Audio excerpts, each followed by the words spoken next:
What's up? This is TheWon, and you're watching The Sport of Kings. Wildcats. What they call me, the one and only. I make sure your girl is never lonely. It's the Sport of Kings, Maryland Diamond Rings. Football. Welcome to Week 13 of the National Football League. I'm your host, the one and only Jodecideion. Before we get started, let's take a look back at Week 12 in a little segment I like to call, What Did We Learn? What did we learn in Week 12? Well, the cream always rises to the top. Then there are those teams that have one foot in the grave. And finally, the fat lady has already sung her song for others. That's what we learned in Week 12. It's now time to see who for Week 12. Completing 24 out of 38 passes, throwing for 363 yards, 4 touchdowns, and then running for the additional touchdown, Drew Brees of the New Orleans Saints is your beast mode quarterback, rushing for 228 yards on 27 attempts and scoring 1 touchdown. Chris Wells of the Arizona Cardinals is your beast mode running back, catching 8 passes for 115 yards and scoring 2 touchdowns. Wes Welker of the New England Patriots is your beast mode receiver. Your all-team beast mode special team player of the week goes to Sebastian Janikowski of the Oakland Raiders, who kicked 6 field goals against the Chicago Bears. And finally, your beast mode defense is the Baltimore Ravens, who had 9 sacks, 1 interception, and 1 forced fumble against the San Francisco 49ers on Thursday Night Football. All this without their leader, Ray Lewis. The Baltimore Ravens is your all beast mode defense. Drew Brees, Chris Wells, Wes Welker, Sebastian Janikowski, and the Baltimore Ravens defense, all for Week 12. Bonehead move of this week is Steve Johnson, the wide receiver for the Buffalo Bills. Score a touchdown and you celebrate. It was entertaining and all, but you fall to the floor and you know that's a penalty.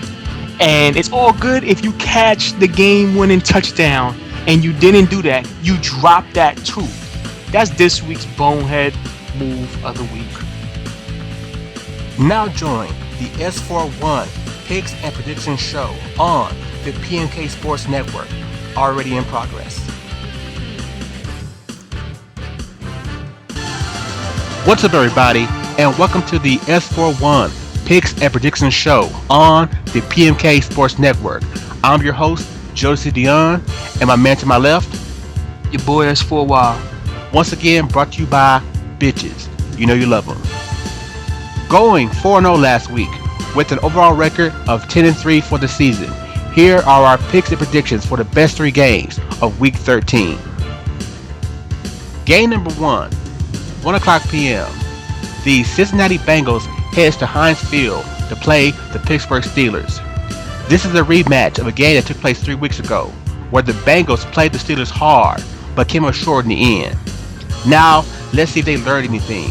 Yeah, like my partner just said, they played hard when they first played Cincinnati Bengals and just narrowly lost. And this game is important to them, but this is Pittsburgh at Steelers' house, Big Ben, and I see Pittsburgh pulling it out one very tight.